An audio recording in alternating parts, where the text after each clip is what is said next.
Este villano de Marvel puede derretir acero solo con la mirada. Se llama Basilisco, pero no viene de Hogwarts. Su verdadero nombre es Basil Elks, un ladrón cualquiera, hasta que robó una piedra alienígena Kree llamada la Piedra Alfa.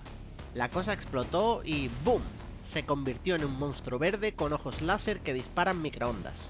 Puede volar apuntando al suelo con sus rayos, congelar enemigos con una capa de hielo o cocinarlos por dentro como si fueran burritos al micro. Además, tiene fuerza sobrehumana, piel de reptil y hasta puede nadar en lava como si fuera un jacuzzi. ¿Te gustaría ver más a este villano? Déjamelo en los comentarios y etiqueta a tu amigo fan de los raritos de Marvel.